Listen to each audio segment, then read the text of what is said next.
അല്ല, ഭരണവിരുദ്ധ വികാരം വളരെ ശക്തമായിട്ടുമുണ്ട്.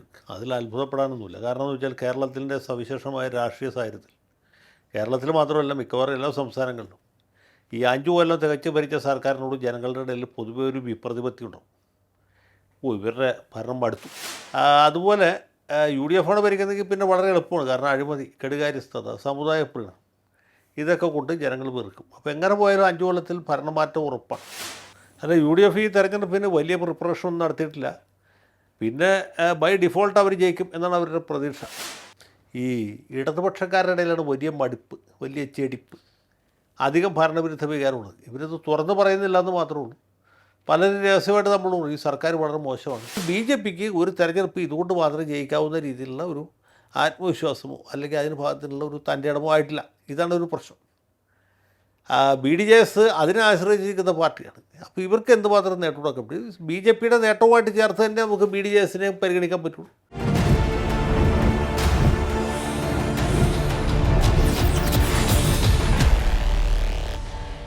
നമസ്കാരം, ടോക്കിംഗ് പോയിന്റിലേക്ക് സ്വാഗതം. തിരഞ്ഞെടുപ്പ് അടുത്ത വേളയിൽ ഇടതുപക്ഷത്തിനെതിരെ ഭരണവിരുദ്ധ വികാരം വളരെ ശക്തമായി പ്രവർത്തിക്കുകയാണോ? പരിശോധിക്കുകയാണെന്ന് ടോക്കിംഗ് പോയിന്റ്. നമ്മോടൊപ്പം ചേരുകയാണ് രാഷ്ട്രീയ നിരീക്ഷകൻ അഡ്വക്കേറ്റ് എ ജയശങ്കർ. നമസ്കാരം സാർ, ടോക്കിംഗ് പോയിന്റിലേക്ക് സ്വാഗതം. നമസ്കാരം സാർ, ഇപ്പോൾ തിരഞ്ഞെടുപ്പ് അടുത്ത വേളയിൽ വിവാദങ്ങൾക്കൊരു കുറവുമില്ല. ഇടതുപക്ഷം വലിയ രീതിയിൽ അവതാളത്തിലാവുകയാണോ? അവരുടെ സാധ്യതകളെ പൂർണ്ണമായും ഇല്ലാതാക്കുന്ന തരത്തിലേക്ക് ഭരണവിരുദ്ധ വികാരം വളരുന്നുണ്ടോ? അല്ല, ഭരണവിരുദ്ധ വികാരം വളരെ ശക്തമായിട്ടുമുണ്ട്. അതിൽ അത്ഭുതപ്പെടാനൊന്നുമില്ല. കാരണം എന്ന് വെച്ചാൽ കേരളത്തിൻ്റെ സവിശേഷമായ രാഷ്ട്രീയ സാഹചര്യത്തിൽ, കേരളത്തിൽ മാത്രമല്ല മിക്കവാറും എല്ലാ സംസ്ഥാനങ്ങളിലും ഈ 5 കൊല്ലം തികച്ച് ഭരിച്ച സർക്കാരിനോട് ജനങ്ങളുടെ ഇടയിൽ പൊതുവെ ഒരു വിപ്രതിപത്തി ഉണ്ടാവും. ഇവരുടെ ഭരണം മടുത്തു. പ്രത്യേകിച്ച് ഇവരെ കാരണമൊന്നും വേണമെന്നില്ല. ഓക്കെ. പക്ഷേ ആളുകൾക്ക് ഇത് മതിയായി എന്ന് തോന്നും. നമ്മുടെ നാട്ടുപുറത്തൊക്കെ ആളുകൾ പറഞ്ഞാൽ ഞാൻ കേട്ടിട്ടുണ്ട്, 5 കൊല്ലം ഇവർ കട്ടതല്ലേ, ഇനി 5 കൊല്ലം അവർ കക്കട്ടെ. ഇതാണ് സാധാരണക്കാരുടെ ഒരു ചിന്താഗതി.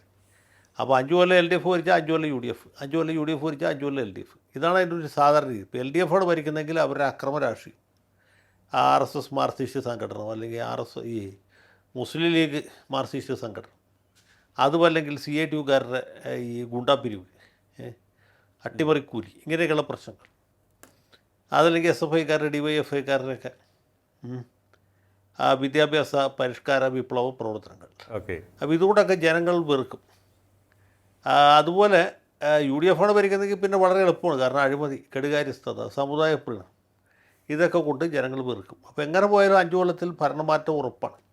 അത് സർക്കാർ ഉദ്യോഗസ്ഥന്മാർക്കും അറിയാം. ഇവരുടെ ഭരണമൊക്കെ തീരാറായി, ഇനി 5 കൊല്ലത്തേക്ക് മറ്റേ ഭാഗരാണ് ഭരിക്കാം എന്നൊരു തോന്നലുണ്ടാവും. അപ്പോൾ ജനങ്ങൾ അതിന് തയ്യാറായിരിക്കുകയാണ്. സാധാരണ രീതി അതാണ്. പക്ഷേ ഇത്തവണത്തെ ഒരു പ്രത്യേകത എന്ന് വെച്ചാൽ 5 കൊല്ലമല്ല 10 കൊല്ലം ഭരിച്ച സർക്കാരാണ് ഇപ്പോൾ ജനവിധി തേടാൻ പോകുന്നത്. അപ്പോൾ 5 കൊല്ലത്തെ ഭരണവിരുദ്ധ വികാരത്തേക്കാൾ കുറച്ചുകൂടി കഠിനമായിരിക്കും 10 കൊല്ലത്തെ വിരുദ്ധ വികാരം. അതാണ് ഇവിടെ പ്രകടമാകാൻ പോകുന്നത്. അത് മിക്കവാറും എല്ലാ ജില്ലകളിലും വളരെ പ്രകടമാണ്. CPMകാർ കൂടുതലുള്ള ജില്ലകളിൽ അല്പം കുറവായിട്ട് തോന്നും. CPMകാർ കുറവായിട്ടുള്ള ജില്ലകളിൽ, ഇപ്പം മലപ്പുറം, എറണാകുളം പോലുള്ള ജില്ലകളിലാണെങ്കിൽ ഇത് വളരെ വളരെ വളരെ പ്രകടമായിട്ട് കാണും. ഇതാണ് സംഗതി. പിന്നെ ഇത്തവണത്തെ ഒരു പ്രത്യേകത, ആൻറ്റി ഇൻകംബൻസി എന്ന് പറഞ്ഞ ഫീലിംഗ് സാധാരണ ഹാർഡ് കോർ കോൺഗ്രസ്സുകാരെയോ ഹാർഡ് കോർ മാർക്സിസ്റ്റുകാരെയോ ബാധിക്കില്ല. കാരണം അവരെന്ത് തന്നെയാലും പാർട്ടിക്കേ ചെയ്യും. കോൺഗ്രസ്സുകാരനായിട്ട് ജനിച്ചവന്മാരുണ്ട്, അവർ ഉറപ്പായിട്ട് കൈപ്പത്തിക്ക് ചെയ്യും. അതുപോലെ ലീഗായിട്ട് ജനിച്ചവർ കോണിക്ക് ചെയ്യും. കമ്മ്യൂണിസ്റ്റുകാരായിട്ട് ജനിച്ച ആളുകൾ സ്വാഭാവികമായിട്ടും അരിവാളിന് ചെയ്യും. അവർ വോട്ട് മാറ്റി ചെയ്യില്ല. പക്ഷേ ഇപ്പോഴത്തെ ഒരു പ്രത്യേകത, ഈ ഇടതുപക്ഷക്കാരുടെ ഇടയിലാണ് വലിയ മടുപ്പ്, വലിയ ചെടിപ്പ്, അധികം ഭരണവിരുദ്ധ വികാരമുള്ളത്. ഇവരത് തുറന്ന് പറയുന്നില്ല എന്ന് മാത്രമേ ഉള്ളൂ. പലരും രഹസ്യമായിട്ട് നമ്മൾ ഈ സർക്കാർ വളരെ മോശമാണ്, ഇനി ഒരു 5 കൊല്ലം കൂടി ഇവർക്ക് കിട്ടിക്കഴിഞ്ഞാൽ കേരളത്തിൽ ഇടതുപക്ഷ പ്രസ്ഥാനം ഉണ്ടാവില്ല എന്ന രീതിയിലേക്കുള്ള ഒരു സംസാരം പോലും ജനങ്ങളുടെ ഇടയിൽ ഉണ്ടാകുന്നുണ്ട് എന്നുള്ളതാണ് ഇത്തവണത്തെ പ്രത്യേകത. അപ്പോൾ 10 കൊല്ലം ഭരിച്ച സർക്കാർ സ്വാഭാവികമായിട്ട് തോറ്റേ മതിയാവും, അല്ലെങ്കിൽ ജനം തോൽപ്പിക്കാൻ തയ്യാറായിട്ട് നിൽക്കുകയാണ്. തോൽപ്പിക്കാൻ തയ്യാറായി നിൽക്കുന്നതിൽ കോൺഗ്രസ്സുകാരെക്കാളും ലീഗുകാരെക്കാളും BJPക്കാരെക്കാളും കൂടുതലുള്ളത് ഇടതുപക്ഷക്കാരാണ്, മാർക്സിസ്റ്റുകാരാണ്. അതാണ് ഇത്തവണത്തെ ഒരു സവിശേഷമായ പ്രത്യേക സാഹചര്യം. അത്തരത്തിലൊരു സാഹചര്യത്തിന് കാരണം ഈ ഇടതുപക്ഷത്തോടുള്ള അല്ലെങ്കിൽ CPMനോടുള്ള അണികളുടെ സ്നേഹമാണോ, അതോ ഏതെങ്കിലും തരത്തിലുള്ള വിഭാഗീയ പ്രവർത്തനത്തിൻ്റെ ഭാഗമായിരിക്കുമോ അത് എന്ന് തോന്നുന്നു? അല്ല, വിഭാഗീയ പ്രവർത്തനത്തിൻ്റെ ഭാഗമായിട്ടല്ല. വിഭാഗീയ പ്രവർത്തനം ഇപ്പോൾ പഴയ പോലെയൊന്നും ഇല്ല. വിഭാഗീയത തീർന്നു എന്നാണ് പാർട്ടിക്കാർ പറയുന്നത്. അങ്ങനെ പൂർണ്ണമായിട്ട് തീർന്നു എന്ന് വെച്ചാൽ തീർന്നില്ല എന്ന് പറയേണ്ട ഒരു, ഏതായാലും വിഭാഗീയത ഇപ്പോൾ മാർക്സിസ്റ്റ് പാർട്ടിയെയോ ഇടതുപക്ഷ മുന്നണിയെയോ ബാധിക്കുന്ന ഒരു വലിയ രാഷ്ട്രീയ സമസ്യയായിട്ട് നിലനിൽക്കുന്നില്ല എന്നുള്ളത് സത്യമാണ്. അതേസമയത്ത് തന്നെ ജനങ്ങൾക്ക് എതിർപ്പടിയാൻ പറ്റില്ല. ഇടതുപക്ഷം അതിൻ്റെ ഒരു പ്രഖ്യാപിത മൂല്യങ്ങളിൽ നിന്ന് അകന്നു പോകുന്നു. ഇടതുപക്ഷത്തിൻ്റെ ധാർമ്മികതയ്ക്ക് നിരക്കാത്ത പ്രവൃത്തികൾ നടക്കും. ഇടതുപക്ഷ ഉയർത്തിപ്പിടിക്കുന്ന രാഷ്ട്രീയ സദാചാരത്തിന് ഒത്ത രീതിയിലല്ല കാര്യങ്ങൾ പോകുന്നത് എന്നൊരു തോന്നൽ ജനങ്ങളുടെ ഇടയിൽ, പ്രത്യേകിച്ച് പാർട്ടിയെ സ്നേഹിക്കുന്ന ആളുകളുടെ ഇടയിൽ, പാർട്ടി സഹയാത്രികരുടെ ഇടയിൽ ഉയർന്നു വന്നാൽ അതിൻ്റെ റിസൾട്ട് വ്യത്യാസമുണ്ടാവും. അത് ഒരു പ്രത്യേകത, കോൺഗ്രസ്സുകാരുടെ വോട്ടുണ്ടോ ലീഗുകാരുടെ വോട്ടുണ്ടോ അല്ല ഇത്തവണ UDF ജയിക്കുക. UDFനെ ജയിപ്പിക്കുന്നത് സ്ഥലത്തെ അറിയപ്പെടുന്ന മാർക്സിസ്റ്റുകാരും അവരുടെ കുടുംബാംഗങ്ങളുമായിരിക്കും എന്നുള്ളതാണ്. അത്തരത്തിൽ ഇപ്പോൾ നമ്മൾ നോക്കുമ്പോൾ ശ്രീ സച്ചിദാനന്ദനാണെങ്കിലും സാറ ജോസഫ് ആണെങ്കിലും അഭിപ്രായം പറയുകയാണ്, അങ്ങിപ്പോൾ പറഞ്ഞ അതേ രീതിയിൽ പറയുകയാണ്. ഇപ്പോൾ ഇത്രയും നാൾ ഭരിച്ചത് മതി, ഇനിയിപ്പോൾ തുടർന്നാൽ ഇടതുപക്ഷമില്ലാതെ ആകുന്ന ഒരു സാഹചര്യം ഉണ്ടാകും, അതുകൊണ്ട് മാറുന്നതാണ് നല്ലത്, ഇനി ഒരു 5 വർഷം പ്രതിപക്ഷത്തിരിക്കുന്നതാണ് നല്ലതെന്ന് കുറേ പേർ ഇങ്ങനെ പറയുന്നുണ്ട്. മറുവശത്ത് നിന്ന് വാദിക്കുന്നവരും ഉണ്ട്. അപ്പോൾ മറുവശത്ത് നിൽക്കുന്നവർ പറയുന്നത് ഈ സർക്കാർ ഇടതുപക്ഷത്തിൻ്റെ നയത്തിൽ വ്യതിയാനം വരുത്തി എന്നുള്ള പറയുന്നവർ, ആക്ഷേപിക്കുന്നവർ ഒരു കാര്യം ഓർക്കുക, നിക്ഷേപം കൊണ്ടുവന്ന സർക്കാരാണ്, വികസനം കൊണ്ടുവന്ന സർക്കാരാണ്, ഒട്ടേറെ അടിസ്ഥാന സൗകര്യ വികസന പ്രവർത്തനങ്ങൾ കേരളത്തിൽ നടന്നു, കിഫ്ബിയുടെ തോളിലേറി കേരളം മറ്റൊരു വികസന പന്ഥാവിലേക്ക് ഉയർന്നുകൊണ്ടിരിക്കുകയാണ് എന്ന അഭിപ്രായം ഇടതുപക്ഷത്തിന് വേണ്ടി വാദിക്കുന്നവരും ഉന്നയിക്കുന്നുണ്ട്. ഈ വാദങ്ങൾ തമ്മിലുള്ള ഒരു കോൺഫ്ലിക്റ്റിൽ ആർക്കായിരിക്കും വിജയം എന്നാണ് അങ്ങ് കരുതുന്നത്? ഇവരെ ബോധവൽക്കരിക്കാൻ, അല്ലെങ്കിൽ ഒരു കാരണവശാലും നമ്മൾ ഇടതുപക്ഷ നയത്തിൽ നിന്നും വ്യതിചലിച്ചിട്ടില്ല, നല്ല മുഖ്യമന്ത്രിയാണ്, നല്ല സർക്കാരാണ്, ഇടതുപക്ഷം ഇപ്പോഴും ജനപക്ഷമാണ് എന്നൊക്കെ ബോധ്യപ്പെടുത്താൻ ഈ ചുരുങ്ങിയ സമയം കൊണ്ട് അവർക്ക് സാധിക്കുമെന്ന് തോന്നുന്നുണ്ടോ അങ്ങേക്ക്? അല്ല, ഇനിയിപ്പോൾ അതിനൊന്നും സമയമില്ല. ഇപ്പോൾ തെരഞ്ഞെടുപ്പ് ഒരു 10-12 ദിവസത്തിനകത്ത് പ്രഖ്യാപിക്കപ്പെട്ടേക്കാം. ഒരു മാസത്തിനും 1.5 മാസത്തിനുള്ളിൽ തെരഞ്ഞെടുപ്പ് തീരും. എങ്ങനെ പോയാലും ഏപ്രിൽ അവസാനം അല്ലെങ്കിൽ മെയ് ആദ്യ വാരത്തിൽ പുതിയ നിയമസഭാ പ്രാബല്യത്തിൽ വരും. പിന്നെ അതിനെക്കുറിച്ചൊന്നും ചർച്ച ചെയ്ത് നമ്മൾ വെറുതെ സമയം കളയുന്നതിൽ കാര്യമില്ല. പാർട്ടി കഴിഞ്ഞ പാർലമെൻറ്റ് തെരഞ്ഞെടുപ്പിലുണ്ടായ തിരിച്ചടി, അതിനുശേഷം ഈ കഴിഞ്ഞ ലോക്കൽ ബോഡി ഇലക്ഷനിലുണ്ടായ തിരിച്ചടി. അപ്പോൾ ഇത് രണ്ടിൽ നിന്നും പാഠം പഠിച്ച് കരകയറാനുള്ള ഒരു ആസൂത്രണവും അവർ നടത്തിയിട്ടില്ല എന്ന് മാത്രമല്ല, ഈ നാട്ടിലെ വോട്ടർമാരെ, പ്രത്യേകിച്ച് രാഷ്ട്രീയമൊന്നുമില്ലാത്ത ആളുകളെ പരിഹസിക്കുന്ന രീതിയിലുള്ള പരാമർശങ്ങളാണ് അവർ ദിവസം തോറും നടത്തിക്കൊണ്ടിരിക്കുന്നത്. ഒന്നാമത് എന്തുകൊണ്ട് തോറ്റു, എന്തുകൊണ്ട് ജനങ്ങൾ നമ്മളെ വെറുത്തു, എന്തുകൊണ്ട് ഇത്ര വലിയ തിരിച്ചടി ഉണ്ടായി, ഇനി ഉണ്ടാകാൻ പോകുന്നു എന്ന കാര്യം ഈ CPM നേതാക്കന്മാർക്ക് മനസ്സിലായിട്ടില്ല. അവരിപ്പോഴും വിചാരിക്കുന്നത് ജനങ്ങൾ ഇവരെ വോട്ട് ചെയ്ത് ജയിപ്പിക്കാൻ തയ്യാറായി നിൽക്കുകയാണ് എന്നുള്ളതാണ്. പക്ഷേ യാഥാർത്ഥ്യം മറിച്ചാണ്. ജനങ്ങൾ ഏത് വഴിക്കും ഇവരെ പറഞ്ഞു വിട്ടേ തീരും എന്ന വാശിയിലാണ് അവർ മുന്നോട്ട് പോയിക്കൊണ്ടിരിക്കുന്നത്. അല്ല, ഈ വിഷയങ്ങളൊക്കെ തന്നെ ഉയർന്നു വരുമ്പോഴാണ് ശബരിമല വിഷയം ഇടിത്തി പോലെ വീഴുന്നതെന്ന് തോന്നുന്നു. ആദ്യം സ്ത്രീ പ്രവേശന വിഷയത്തിലുണ്ടായ കോലാഹലം നമുക്കറിയാം. അതിനുശേഷം ആ വീഴ്ചയിൽ നിന്നൊക്കെ തന്നെ പാഠം പഠിച്ചപ്പോൾ സമയം കഴിഞ്ഞു പോയെന്ന് തോന്നുന്നു, അതിക്രമിച്ചിരിക്കുന്നുവെന്ന് തോന്നുന്നു സമയം.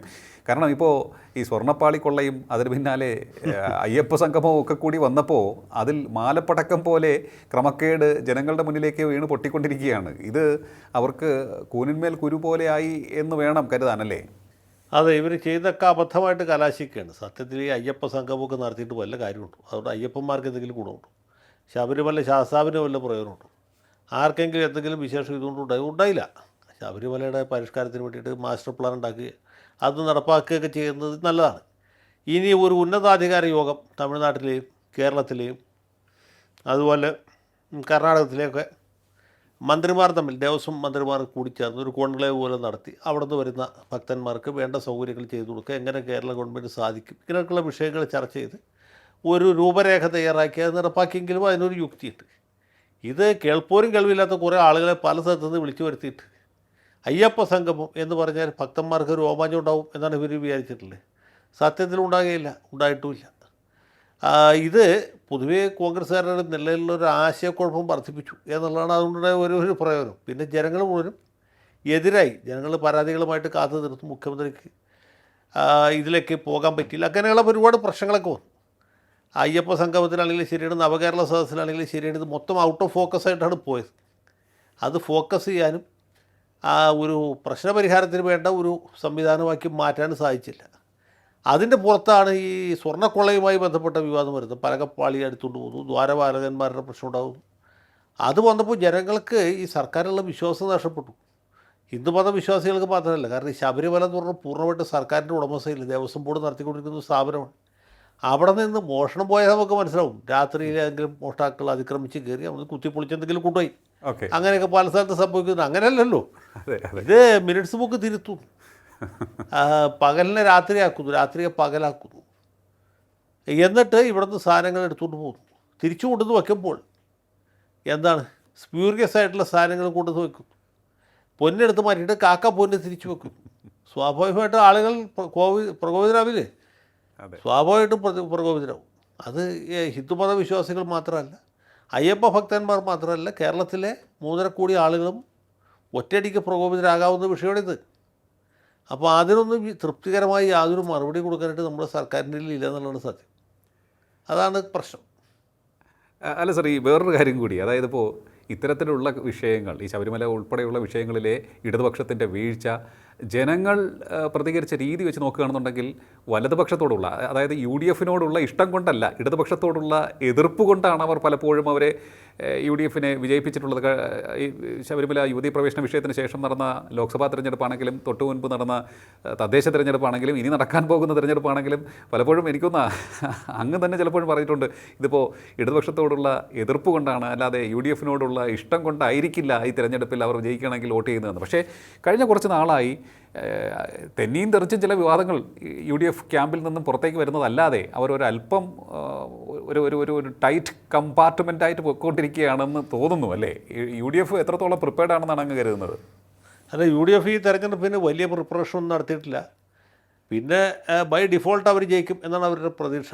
കാരണം ഇടതുപക്ഷത്തിനെതിരായിട്ടുള്ള വികാരം ശക്തമായിട്ട് നിൽക്കുന്നു. BJP അത് ചൂഷണം ചെയ്യത്തക്ക ഒരു രീതിയിലേക്ക് എത്തിയിട്ടില്ല. അപ്പോൾ സ്വാഭാവികമായിട്ടും ഇടതുപക്ഷത്ത് നിന്ന് കുറയുന്ന വോട്ടുകൾ കോൺഗ്രസ്സിൽ അല്ലെങ്കിൽ UDFിൽ കൂടും. അതനുസരിച്ച് ഇവരുടെ സീറ്റുകൾ വർദ്ധിക്കും, അവർക്ക് നല്ല ഭൂരിപക്ഷം കിട്ടും. അങ്ങനെ 5 കൊല്ലം സുഖമായിട്ട് സന്തോഷമായിട്ട് വല്ല അഴിമതിയൊക്കെ ചെയ്യാനുണ്ടെങ്കിൽ അതൊക്കെ ചെയ്ത് ജീവിക്കുക എന്നുള്ളതാണ് UDFകാരുടെ, പ്രത്യേകിച്ച് കോൺഗ്രസ്സുകാരുടെ മനസ്സിലിരിപ്പ്. അത് ഈ 10,000 പേരും ചാക്കി കുത്തും അമ്മ വയ്ക്കും ഞാനുണ്ണും എന്ന രീതിയിൽ ഇരിക്കുന്നതുകൊണ്ടാണ് പല കുഴപ്പങ്ങൾക്ക് സാധ്യത. 5 കൊല്ലം മുമ്പ് രാഷ്ട്രീയ സാഹചര്യം ഏതാണ്ട് ഇതുപോലെയായിരുന്നു. പക്ഷേ അവസാനം വോട്ടെണ്ണി കഴിഞ്ഞപ്പോൾ LDF ജയിക്കുന്ന കാഴ്ച നമ്മൾ കാണും. അപ്പോൾ ഇങ്ങനെയൊക്കെയുള്ള ഒരുപാട് സംഗതികൾ അവർക്ക് കൂട്ടാനും കുറയ്ക്കാനും കിഴിക്കാനും ഹരിക്കാനും കുടിക്കാനും ഒക്കെ ഉണ്ട്. അതൊക്കെ പരിഹരിച്ചാലേ മുന്നോട്ട് പോകാൻ പറ്റുള്ളൂ. തെരഞ്ഞെടുപ്പെന്ന് വെച്ചാൽ അങ്ങനെ എളുപ്പത്തിൽ നടക്കുന്ന ഒരു കാര്യമല്ല. അതെ. അല്ല, ഈ നമുക്കറിയാം പിണറായി വിജയൻ്റെ തന്ത്രങ്ങളെക്കുറിച്ച്. അദ്ദേഹം പരുക്കനാണെങ്കിലും വളരെ സൂക്ഷ്മമായി തന്ത്രങ്ങൾ നടപ്പിലാക്കാൻ കെൽപ്പുള്ള നേതാവാണെന്ന് ഇതിനകം കേരളത്തിന് ബോധ്യപ്പെടുത്തിയിട്ടുള്ള ആളാണ്. ഇപ്പോൾ ചിലരൊക്കെ തന്നെ വിദൂഷകന്മാർ പറഞ്ഞു കേൾക്കുന്നത് ഒരു രഹസ്യബന്ധം അല്ലെങ്കിൽ ഒരു ബാന്ധവം പിണറായി വിജയനും RSS നേതാക്കളും തമ്മിലുണ്ട്. BJP നേതാക്കളെ പോലും അകറ്റി നിർത്തിക്കൊണ്ട് RSSനോട് സംസാരിക്കുകയാണ് അദ്ദേഹം, അല്ലെങ്കിൽ ഒരു ഡീലുണ്ടാക്കിയിട്ടുണ്ട് എന്നൊക്കെയാണ് കേൾക്കുന്നത്. അതായത് UDFിനെ ഇക്കുറി ഭരണത്തിൽ നിന്നും മാറ്റി നിർത്തുക എന്നുള്ള ലക്ഷ്യത്തോടു കൂടി അത്തരത്തിൽ എന്തെങ്കിലും നടക്കുന്നതായി ചിലരൊക്കെ അത് ചില അഭിമുഖങ്ങളിൽ പോലും ചില നിരീക്ഷകർ പറയുകയുണ്ടായി. എന്താണ് അതിനെക്കുറിച്ച് അങ്ങേക്ക് പറയാനുള്ളത്? അല്ല, CPMഉം BJPയും തമ്മിൽ അങ്ങനെ ഒരു അണ്ടർഹാൻഡ് ഡീലിംഗ് നടക്കാൻ സാധ്യത വളരെ കുറവാണ്. മാത്രമല്ല, ഈ BJPയുടെ ട്രഡീഷണൽ ആയിട്ടുള്ള വോട്ടർമാർ അവരിപ്പോൾ വെട്ടുകുത്തൊക്കെ നിർത്തി വെച്ചേക്കാണെന്നുള്ളൂ. വെട്ടും കുത്ത് നിർത്തി നടത്തുള്ളൂ. മുഖ്യ ശത്രു CPM അല്ല കോൺഗ്രസ് ആണെന്ന് പറയുകയും ചെയ്തിട്ടുണ്ട്. പക്ഷേ ഈ വിഭാഗത്തിൽപ്പെട്ട ആളുകൾ ഇപ്പോഴും അടിസ്ഥാനപരമായിട്ട് RSS വിരുദ്ധന്മാരാണ് കേരളത്തിലെ CPMകാർ. അതുപോലെ തന്നെ കേരളത്തിലെ RSSകാരും CPM വിരുദ്ധരാണ്. പഴയ പോലെ വെട്ടുകുത്ത് നടക്കുന്നില്ല എന്ന് മാത്രമേ ഉള്ളൂ. രാഷ്ട്രീയമായിട്ട് ഇവർ തമ്മിലുള്ള വിയോജിപ്പുകൾ, വിപരീത ചിന്താഗതിയൊക്കെ തുല്യ നിലയിലാണ്. പിന്നെ ഇതിൽ മധ്യസ്ഥത വഹിച്ച് കേന്ദ്ര നേതൃത്വം ഇടപെട്ട് ഇവിടെയുള്ള BJPക്കാരെ കൊണ്ട് മുഴുവനും LDFന് അനുകൂലമായി വോട്ട് ചെയ്യിച്ച് അവരെ ഭരണത്തിൽ തിരിച്ചു കൊണ്ടുവരിക. അത് അത്ര എളുപ്പത്തിൽ നടക്കുന്ന കാര്യമല്ല. ഒന്നാമത് രഹസ്യമായിട്ട് ചെയ്യണം. രണ്ടാമത് ഇങ്ങനെ ഒരു സംഗതി പുറത്തു വന്നാൽ അതുണ്ടാക്കുന്ന പ്രത്യാഘാതം ഭയങ്കരമായിരിക്കും. അപ്പോൾ ആ കാരണത്താലും ഇങ്ങനെ ഒരു മാറ്റം ഉണ്ടാക്കാൻ സാധ്യത കുറവാണ്. പിന്നെ LDFനെ സംബന്ധിച്ചിടത്തോളം ഒരു സമാധാനമുണ്ട്. BJPയുടെ വോട്ട് BJPക്ക് പോയാൽ, പൂർണ്ണമായിട്ടും BJPക്ക് പോൾ ചെയ്യപ്പെട്ടാൽ അതിൻ്റെ ഗുണഭോക്താവ് കോൺഗ്രസിനേക്കാൾ കൂടുതലായിട്ട് മറ്റേ ഇവരായിരിക്കും. അതിൽ യാതൊരു സംശയമില്ല. LDF ആയിരിക്കും. അങ്ങനെ വോട്ട് മാറ്റി ചെയ്യാനുള്ള സാധ്യത കുറവാണ്. പിന്നെ അമിത്ഷായൊക്കെ ഇങ്ങനെ കോൺഗ്രസ് മുക്ത ഭാരതം എന്ന് പറയുന്നുണ്ടെങ്കിൽ പോലും കേരളത്തിലെ വോട്ടർമാർ വൈകാരികമായിട്ട് CPMനോട് വിപ്രതിപത്തിയുള്ളവരാണ്. BJPയുടെ വോട്ട് BJPക്ക് കിട്ടിയാൽ തന്നെ അത് എൽ ഡി എഫിന് ഗുണമായിരിക്കും. കാരണം അത് അവർ കോൺഗ്രസിൽ നിന്ന് ഒരുപാട് വോട്ട് പിടിച്ചു മാറ്റും. കൃത്യമായിട്ട് ബി ജെ പി അനുഭാവികളുടെ സഹപ്രവർത്തകരും സഹയാത്രികരുടെ വോട്ടുകൾ ബി ജെ പി സ്ഥാനാർത്ഥിക്ക് കിട്ടുകയാണെങ്കിൽ താമര കാലത്ത് കിട്ടുകയെന്ന് വെച്ചാൽ അത് എൽ ഡി എഫിന് ഗുണകരമായിരിക്കും.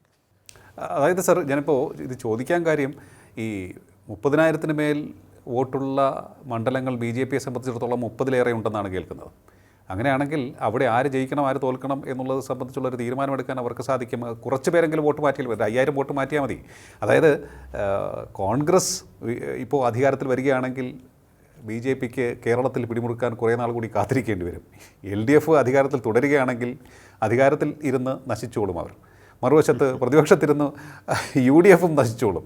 അപ്പോൾ എങ്ങനെ നോക്കിയാലും ഈ ഒരു ബാന്ധവത്തിലൂടെ ലാഭം മാത്രമാണ് ഉണ്ടാവാൻ സാധ്യതയുള്ളത്. അങ്ങനെ അത് നമുക്കിപ്പോൾ ഒരു വാചകത്തിൽ പറയുമ്പോൾ ഒരു തമാശയായിട്ടൊക്കെ കുസൃതിയായിട്ടൊക്കെ പറയാമെന്ന് വന്നിട്ടുള്ളൂ. അത്ര എളുപ്പത്തിലൊന്നും ഇത് തകർക്കാനോ ഇല്ലായ്മ ചെയ്യാനൊന്നും പറ്റുകയില്ല. അതൊരു സത്യമാണ്. പിന്നെ രാഷ്ട്രീയത്തിൽ ഇങ്ങനെ പെർമ്യൂട്ടേഷൻ കോമ്പിനേഷൻ പലതും മാറി മാറി വരുമല്ലോ. അതെ, ഇടതുപക്ഷത്ത് നിൽക്കുന്ന പാർട്ടിയുടെ കുറച്ച് മുമ്പ് വലതുപക്ഷമായിട്ട് തോന്നും, വലതുപക്ഷത്തിരിക്കുന്നവർക്ക് ഇടതുപക്ഷക്കാരായിരുന്നു ഭേദം എന്ന് തോന്നും. അങ്ങനെയൊക്കെ തോന്നൽ സ്വാഭാവികമാണ്. അതൊക്കെ ജനാധിപത്യ വ്യവസ്ഥയിൽ സാധ്യമായിട്ടുള്ള അനുവദനീയമായിട്ടുള്ള കാര്യങ്ങളാണ്. ഒരാൾ അയാളുടെ ബുദ്ധിമോശം കൊണ്ട് ഒരു പാർട്ടിയിൽ പോയി ചേർന്നു എന്ന് വെച്ചാൽ അയാൾ 35 വയസ്സാകുമ്പോഴും അത് ആ ബുദ്ധിമോശത്തിന് നിൽക്കണമെന്നില്ലല്ലോ. അപ്പോൾ അയാൾക്ക് വേണമെങ്കിൽ ആദ്യത്തേത് ഉപേക്ഷിച്ച് രണ്ടാമത്തേൽ ചേരാം. രാഷ്ട്രീയത്തിലും അതുപോലെ തന്നെ. രാഷ്ട്രീയത്തിലെ പ്രിൻസിപ്പിളൊക്കെ സെയിമാണ്. ഒരിക്കൽ അബദ്ധവശാൽ ഒരു പാർട്ടിയിൽ ചേർന്നു, അല്ലെങ്കിൽ ഒരു വിദ്യാർത്ഥി സംഘടനയിൽ ചേർന്നു വെച്ചാൽ അയാൾ മരിക്കണ വരെ ആ പാർട്ടിയുടെ ഒരു ദാസനായിട്ട് ജീവിക്കാമെന്ന് പറഞ്ഞ വ്യവസ്ഥയൊന്നുമില്ല.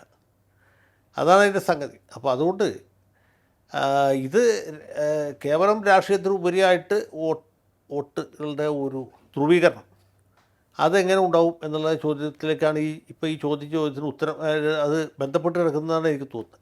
ഓക്കെ, അങ്ങ് നേരത്തെ സൂചിപ്പിച്ചത് അതായത് ഇടതുപക്ഷത്തിനോടുള്ള എതിർപ്പ് അത് വലതുപക്ഷത്തെ ജയിപ്പിക്കാനുള്ള സാധ്യത. പക്ഷേ കുറേയേറെ കാര്യങ്ങൾ അവർ കറക്റ്റാക്കേണ്ടതുണ്ട്, കുറേയേറെ ഫാക്ടേഴ്സ് അവർക്ക് അനുകൂലമായി വരേണ്ടതുണ്ട്, അവർ കുറച്ച് കഠിനാധ്വാനം ചെയ്യേണ്ടതുണ്ട്. പക്ഷേ സമീപകാലത്ത് പോലും നടന്ന ചില കാര്യങ്ങളിലൊക്കെ തന്നെ യൂത്ത് കോൺഗ്രസിൻ്റെ ചില സമരങ്ങളിൽ കുറച്ച് പേർ അണിചേർന്നതല്ലാതെ അടിത്തട്ടിലേക്ക് പ്രവർത്തനം വിപുലപ്പെടുത്തുവാൻ ഇപ്പോഴും കോൺഗ്രസ്സിന് സാധിച്ചിട്ടുണ്ടോ എന്നുള്ള കാര്യം സംശയമാണെന്ന് തോന്നുന്നു. അവർക്ക് ആ ഒരു പഴയ ഉഷാറിലേക്ക് എത്താൻ ഇനിയും സാധിച്ചിട്ടില്ലെന്ന് തോന്നുന്നു. അത് ശരിയാണ്, പഴയ ഉഷാറൊക്കെ നഷ്ടപ്പെട്ടു. എന്നാലും ഇങ്ങനെ ദുർബലമായ പ്രതീക്ഷകളിലാണല്ലോ മനുഷ്യ ജീവിതം തന്നെ കുടുങ്ങിക്കിടക്കുന്നത്. രാഷ്ട്രീയ പാർട്ടികൾക്കാണെങ്കിൽ വേറെ കാർത്തികേയൻ പറഞ്ഞ പോലെ PSCക്ക് അപ്ലൈ ചെയ്യാനുള്ള പ്രായമൊക്കെ മിക്കവർക്ക് കഴിഞ്ഞു. അപ്പോൾ പിന്നെ രാഷ്ട്രീയത്തിൽ തന്നെ നിൽക്കണം. രാഷ്ട്രീയത്തിലാണെങ്കിൽ ഭരണം ഉണ്ടാക്കണം. ഭരണം ഉണ്ടാവണമെങ്കിൽ എന്ത് ചെയ്യണം? ആ ഒരു നിലയിലേക്ക് കാര്യങ്ങൾ പോവുകയാണ്. അപ്പോൾ ഈ അധികാരത്തിൻ്റെ ഒരു മത്താണ്, അതെ, അല്ലെങ്കിൽ അതിൻ്റെ ഒരു തീവ്രതയാണ് ഈ ആളുകളെ ഇപ്പോൾ കൂട്ടിവയ്പ്പിച്ച് നിർത്തുന്നത്. കോൺഗ്രസിന് പറ്റുന്ന പ്രവർത്തകർ എന്ന് പറഞ്ഞ വിഭാഗം ഇപ്പോൾ ഇല്ല. ഈ കുറേ 2 ലക്ഷം നേതാക്കന്മാർ മാത്രമേ ഉള്ളൂ. അപ്പോൾ അതുകൊണ്ട് ആ കാലമൊക്കെ കഴിഞ്ഞു പോയി. ഇപ്പോൾ ഇനിയിപ്പോൾ UDF ജയിച്ച് അധികാരത്തിൽ വന്നു എന്ന് വെച്ചാൽ തന്നെ അത് UDFൻ്റെ വലിയൊരു വിജയം അല്ലെങ്കിൽ കോൺഗ്രസിൻ്റെ മഹത്തായ ഒരു നേട്ടമൊന്നുമായിട്ട് നമുക്ക് പറയാൻ പറ്റില്ല. കാരണം അങ്ങനെ ഒരു ഇഷ്യൂസിൻ്റെ പുറത്ത് നടക്കുന്ന തിരഞ്ഞെടുപ്പ് അല്ല ഇത്. അതാണ് അതിൻ്റെ ഒരു പരാധീനത.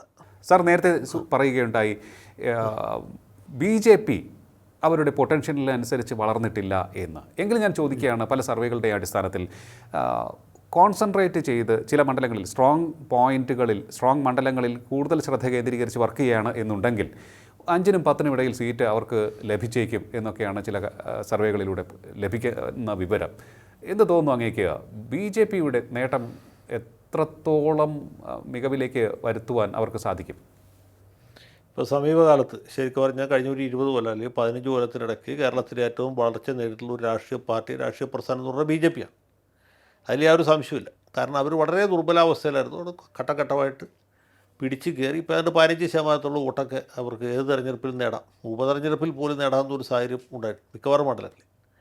അതുകൂടാതെ അവർ ഒരു പൊതു തെരഞ്ഞെടുപ്പൊക്കെ ആണെങ്കിൽ 20% അതിൽ കൂടുതലോ വോട്ടുകൾ സമാഹരിക്കാൻ കഴിവുള്ളവരാണ്. പക്ഷേ തെരഞ്ഞെടുപ്പിൽ ജയിക്കാൻ പറ്റുമെന്ന് വെച്ചാൽ ഇവർ 2 മുന്നണിയിലും ഇല്ല എന്നുള്ളതുകൊണ്ടാണ്. കേരളത്തിൽ ഏതെങ്കിലും ഒരു മുന്നണിയുടെ ഭാഗമായിട്ട് പ്രവർത്തിച്ചാൽ നമുക്ക് വിജയം ഉറപ്പ് പറയാൻ പറ്റും.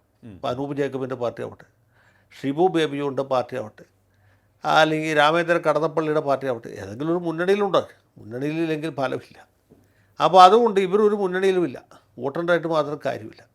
പിന്നെ അവരുടെ ശക്തി മുഴുവനും ചില പ്രധാനപ്പെട്ട മണ്ഡലങ്ങളിൽ സമാഹരിക്കും എന്ന് വിചാരിക്കും. ഇപ്പോൾ തിരുവനന്തപുരത്ത് നോർത്ത് പഴയ നോർത്ത് ഇപ്പോഴത്തെ വട്ടിയൂർക്കാവാണ്. അതിൻ്റെ അപ്പുറത്ത് നിയമം, കാട്ടാക്കട, അതിൻ്റെ ഇപ്പുറത്ത് കഴക്കൂട്ടം, ഇങ്ങനെയുള്ള മണ്ഡലങ്ങളിലൊക്കെ അവർ ശക്തമായിട്ട് മത്സരിക്കുന്നു, ധാരാളം പ്രവർത്തകർ വിടുന്നു, പണം ധാരാളം ചെലവഴിക്കുന്നു, അവിടെ ഒരു ജയസാധ്യതയുണ്ട്. പക്ഷേ പൂർണ്ണമായിട്ട് നമുക്ക് ഉറപ്പിച്ച് പറയാനും പറ്റില്ല ഇന്ന സീറ്റിൽ BJP ജയിക്കും എന്നാണ്. ഇപ്പോൾ കൊല്ലം ജില്ലയിലേക്ക് വന്നാൽ ചാത്തന്നൂർ മണ്ഡലം, അതെ, ആലപ്പുഴ ജില്ലയിലാണെങ്കിൽ നമ്മുടെ നമ്മുടെ കായംകുളം, അമ്പലപ്പുഴ, ഹരിപ്പാടടക്കമുള്ള മണ്ഡലങ്ങൾ. അങ്ങനെ ഈ മധ്യ തിരുവിതാംകൂറിലും ഈ പത്തനംതിട്ട ജില്ലയിലാണെങ്കിൽ കോന്നി, ആറന്മുള, ഇങ്ങനെയുള്ള മണ്ഡലങ്ങൾ. എറണാകുളം ജില്ലയിൽ തൃപ്പൂണിത്തുറ, തൃശ്ശൂർ ജില്ലയിൽ കുറച്ചധികമുണ്ട്, കൊടുങ്ങല്ലൂർ മുതൽക്ക് അതിനപ്പുറത്ത് ചാലക്കുടി, ഇരിങ്ങാലക്കുട, അങ്ങനെ മണലൂർ വരെയുള്ള മണ്ഡലങ്ങളുണ്ട്. മലബാർ ഭാഗത്താണെങ്കിൽ പാലക്കാടുണ്ട്, മലമ്പുഴയുണ്ട്. അത് കഴിഞ്ഞാൽ നമ്മുടെ കോഴിക്കോട് ജില്ലയിൽ ബേപ്പൂർ മണ്ഡലം, കോഴിക്കോട് നോർത്ത്, സൗത്ത്, ഇങ്ങനെയൊക്കെയുള്ള മണ്ഡലങ്ങളുണ്ട്. കാസർഗോഡ്, മഞ്ചേശ്വരം. അപ്പോൾ ഇങ്ങനെയുള്ള സ്ഥലത്ത് ശക്തരായ സ്ഥാനാർത്ഥികളെ മത്സരിപ്പിക്കുകയും നല്ലപോലെ ഇലക്ഷൻ കണ്ടക്ട് ചെയ്യും, ജനങ്ങൾക്ക് ഇവർ പറയുന്നതിൽ വിശ്വാസം ഉണ്ടാക്കിയെടുക്കുകയും ചെയ്യണം. വിശ്വാസ്യത ഒരു പ്രധാനപ്പെട്ട ഘടകമാണ്, നല്ല ആളുകൾ വോട്ട് ചെയ്യും. അപ്പോൾ ഈ രീതിയിൽ ഒരു മാറ്റം ഉണ്ടായാൽ BJPക്ക് എന്നാലും എത്ര സീറ്റ് കിട്ടുന്നുള്ള വേറെ ചോദ്യമാണ്. മാക്സിമം സീറ്റുകൾ നേടിയെടുക്കാൻ കഴിയും എന്ന് മാത്രമേ നമുക്ക് പറയാൻ പറ്റൂ. ഓക്കെ, BDJസിൻ്റെ സാധ്യത എത്രത്തോളം ഉണ്ടെന്നാണ് അങ്ങ് കാണുന്നത്? BDJs അവർ കായംകുളം ഒക്കെ അവരുടെ ഒരു സ്ട്രോങ് ഹോൾഡായി അവരും കാണുന്നുണ്ട്, NDAയുടെ ഭാഗമായി നിന്നുകൊണ്ട്. അപ്പോൾ BDJസിൻ്റെ സംബന്ധിച്ചിടത്തോളം ഇത് SNDP യോഗത്തിൻ്റെ ഒരു മുൻകൈയിൽ, അല്ലെങ്കിൽ ശ്രീ വെള്ളാപ്പള്ളി നടേശൻ്റെ മുൻകൈയിലുള്ള ഒരു പാർട്ടിയാണ്. അവർ BJPയുടെ ഒരു B ടീമായിട്ട് പ്രവർത്തിക്കും. ഹിന്ദു സംഘടനകൾ തന്നെയാണ് അതിനകത്തുള്ളത്, നായാടി മുതൽ നമ്പൂരി വരെയുള്ളവരുടെ സഖ്യം എന്ന രീതിയിലാണ്. അതിൽ മുമ്പ് ഈ കോൺഗ്രസ്സിന് വോട്ട് ചെയ്തുകൊണ്ടിരുന്ന കുറച്ച് ഈഴവരുണ്ടായിരുന്നു. ഈഴവ സമുദായത്തിലെ ഒരു ചെറിയ ശതമാനം, ഒരു 10 തൊട്ട് 15 വരെ ശതമാനം വോട്ടുകൾ. ആ വോട്ടുകളാണ് ഇപ്പോൾ BJPയിലേക്ക് പോയിട്ടുള്ളത്, BJPയുടെ ഭാഗത്തേക്ക് പോയിട്ടുള്ളത്. അതുകൊണ്ട് കോൺഗ്രസ് ദുർബലമായി. എന്നാൽ BJPക്ക് ഒരു തെരഞ്ഞെടുപ്പ് ഇതുകൊണ്ട് മാത്രമേ ജയിക്കാവുന്ന രീതിയിലുള്ള ഒരു ആത്മവിശ്വാസമോ അല്ലെങ്കിൽ അതിന് ഭാഗത്തിനുള്ള ഒരു തൻ്റെ ഇടമോ ആയിട്ടില്ല. ഇതാണ് ഒരു പ്രശ്നം. BDJs അതിനെ ആശ്രയിച്ചിരിക്കുന്ന പാർട്ടിയാണ്. അപ്പോൾ ഇവർക്ക് എന്തുമാത്രം നേട്ടം ഉണ്ടാക്കാൻ പറ്റും? BJPയുടെ നേട്ടവുമായിട്ട് ചേർത്ത് തന്നെ നമുക്ക് BDJസിനെ പരിഗണിക്കാൻ പറ്റുള്ളൂ. BJP എന്ത് നേട്ടം ഉണ്ടാക്കുന്നു അതിന് ആനുപാതികമായൊരു നേട്ടം BDJസിന് ഉണ്ടാക്കാൻ കഴിയണം, അല്ലെങ്കിൽ കഴിയും. അതാണ് അതിൻ്റെ അകത്ത് നമുക്ക് ഈ സന്ദർഭത്തിൽ പറയാൻ പറ്റും. ഓക്കെ, അപ്പോൾ എന്തായാലും ഇടതുപക്ഷത്തിന് ഒരല്പം മങ്ങലേറ്റ് നിൽക്കുന്ന ഒരു സമയമാണിത്. UDF ഒട്ടേറെ കാര്യങ്ങൾ ശരിയാക്കാനുണ്ട്, BJP അവരുടെ കഴിവ് തെളിയിക്കാനും ഉണ്ട് എന്നാണ് നമുക്കിപ്പോൾ മനസ്സിലാക്കേണ്ടതെന്ന് തോന്നുന്നു. ഏതായാലും ഇത്തരത്തിൽ നിൽക്കുമ്പോൾ ഒരു ചോദ്യം കൂടി എനിക്കുണ്ട്. കാരണം വളരെ വലിയ ചർച്ചയായ ഒരു വിഷയമായതുകൊണ്ടാണ് സമുദായ സംഘടനാ നേതാക്കളുടെ ഒരു ഇമ്പാക്റ്റ് ഈ തിരഞ്ഞെടുപ്പിൽ എത്രത്തോളം ക്രൂഷ്യലായിരിക്കുമെന്നാണ് അങ്ങ് കരുതുന്നത്? പ്രത്യേകിച്ച് ഞാൻ പറയേണ്ടതില്ല, NSS ആണെങ്കിലും SNDP ആണെങ്കിലും, അതുപോലെ തന്നെ കാന്തപുരം AP അബൂബക്കർ മുസ്ലിയാർ ഉൾപ്പെടെയുള്ള നേതാക്കളുടെ ചില കൂടിക്കാഴ്ചയും ഒക്കെ തന്നെ. അല്ല, ഈ സമുദായ നേതാക്കന്മാർക്കൊക്കെ അവരവകാശപ്പെടുന്ന രീതിയിൽ ഉള്ള ജനപിന്തുണയൊന്നുമില്ല, അതൊരു വസ്തുതയാണ്. എന്നാൽ രാഷ്ട്രീയ പാർട്ടികൾ പറയുന്ന പോലെ അത്ര ഈ നിസ്തേജരായ ആളുകളുമല്ല സമുദായ സംഘടനക്കാർ. ഇപ്പോൾ ഒരു ഉദാഹരണത്തിന് നല്ല ദൈവവിശ്വാസിയായ, ദൈവഭയമുള്ള ഒരു കത്തോലിക്കൻ ആണെന്ന് വിചാരിക്കാം. അയാൾക്ക് സഭയോടുള്ള അതിനുള്ള അറ്റാച്ച്മെൻറ്റ് വളരെ പ്രധാനമായിരിക്കും. തെരഞ്ഞെടുപ്പിൽ അയാൾ ഒരു ഇന്ത്യൻ പൗരൻ എന്നുള്ളതിലേക്ക് വോട്ട് ചെയ്യുകയും ചെയ്യും. പള്ളി അയാളോട് ഇന്ന സ്ഥാനാർത്ഥിക്ക് വോട്ട് ചെയ്യണം എന്ന് പറഞ്ഞാൽ അയാൾ ചിലപ്പോൾ കേട്ടൊന്നുമില്ല. മറിച്ച് പള്ളിയും പട്ടക്കാരനും ഇന്ന സ്ഥാനാർത്ഥിയെ തോൽപ്പിക്കണം എന്ന രീതിയിലൊരു നിർദ്ദേശമാണ് അല്ലെങ്കിൽ ഒരു ഉപദേശമാണ് കൊടുക്കുന്നതെങ്കിൽ എന്ത് സംഭവിക്കും? ആ പള്ളി കൊടുത്ത ഉപദേശം ആളുകൾ സ്വന്തം നിലയ്ക്ക് പ്രാവർത്തികമാക്കും. ഇന്നാളെ തോൽപ്പിക്കണം എന്ന് പറയാം, അത് ഇന്നാൾ ജയിക്കാതെ നോക്കണം എന്ന് പറയാം. പക്ഷെ ഇന്നാളെ ജയിപ്പിക്കണം എന്ന് നമ്മൾ പറഞ്ഞാൽ അതിൻ്റെ ഡയമെൻഷൻ മാറും, അപ്പോൾ സംഗതി കൈവിട്ടു പോകും. അപ്പോൾ ഇങ്ങനെ ഒരുപാട് ഘടകങ്ങൾ ഇതിനകത്തുണ്ട്. നമ്മൾ കാണുന്ന പോലെ ഒരു ലളിതമായിട്ടുള്ള പ്രതിഭാസമല്ല ഈ തെരഞ്ഞെടുപ്പ് യുദ്ധം എന്ന് പറയുന്നത്. ഏതായാലും കേരളം തിരഞ്ഞെടുപ്പിലേക്ക് അടുക്കുമ്പോൾ വിവാദങ്ങൾക്ക് യാതൊരു കുറവുമില്ല, കൊഴുക്കുകയാണ് ഓരോ ദിവസം കഴിയും തോറും തിരഞ്ഞെടുപ്പ് പ്രചാരണ രംഗം എന്ന് വേണമെങ്കിൽ നമുക്ക് സൂചിപ്പിക്കാവുന്ന തരത്തിലേക്ക്. സ്ഥാനാർത്ഥി പട്ടികയുടെ വ്യക്തമായ ചിത്രം നമുക്ക് മുന്നിലേക്ക് എത്തിയിട്ടില്ല എങ്കിലും അവ്യക്തമായ കുറേയേറെ മുഖങ്ങൾ നമുക്ക് മുന്നിലേക്ക് എത്തുകയാണ് വാർത്താ മാധ്യമങ്ങളിലൂടെ. ഇടതുപക്ഷത്തിന് തിരിച്ചടിയേറ്റിരിക്കുകയാണ് കഴിഞ്ഞ കുറേ നാളുകളായി ഉണ്ടായ സംഭവ വികാസങ്ങളിലൂടെ. അതുകൊണ്ട് തന്നെ ഭരണവിരുദ്ധ വികാരം അവർക്കെതിരെ പ്രവർത്തിച്ചേക്കും എന്ന് തന്നെ നമുക്കിപ്പോൾ ഉറപ്പിച്ചു പറയാനും സാധിക്കും. എങ്കിലും അഡ്വക്കേറ്റ് A. ജയശങ്കർ സാർ പറഞ്ഞതുപോലെ UDF ഇനി കുറേയേറെ കൂടി ഒരു ഓർക്കസ്ട്രേറ്റഡ് ആയിട്ട് കുറേ കൂടി ഒത്തിണക്കമുള്ള എണ്ണയിട്ട യന്ത്രം പോലെ പ്രവർത്തിക്കുന്ന ഒരു ടീമായി മാറേണ്ടിയിരിക്കുന്നു ഇനിയും എന്നുള്ളതാണ് നമുക്ക് ഇപ്പോഴും വിലയിരുത്താൻ സാധിക്കുന്നത്. BJP കുറേ കൂടി കഴിവ് തെളിയിക്കുന്ന തരത്തിലേക്ക്, അതായത് പല ഘട്ടങ്ങളിലും അവർക്ക് വോട്ടിംഗ് പെർസെൻറ്റേജ് കൂടുന്നു എന്നുള്ള റിപ്പോർട്ടുകൾ ഉണ്ട് എങ്കിൽ തന്നെയും അത് വിന്നബിലിറ്റിയിലേക്ക് മാറ്റാൻ സാധിക്കുന്ന ഒരു ടീമാണ് തങ്ങൾ, കെട്ടുറപ്പുള്ള ഒരു സംഘടനയാണ് തങ്ങൾ കേരളത്തിൽ എന്നവർ ഇനിയും തെളിയിക്കേണ്ടിയിരിക്കുന്നു. വളരെയധികം നന്ദി സാർ, ഇത്രയും സമയം ടോക്കിംഗ് പോയിൻറ്റുമായി സംസാരിച്ചത്. ടോക്കിംഗ് പോയിൻറ്റിൻ്റെ ഈ അധ്യായം ഇവിടെ പൂർണ്ണമാകുന്നു. ഇനി അടുത്ത എപ്പിസോഡിൽ കാണാം നമുക്ക്. നമസ്കാരം.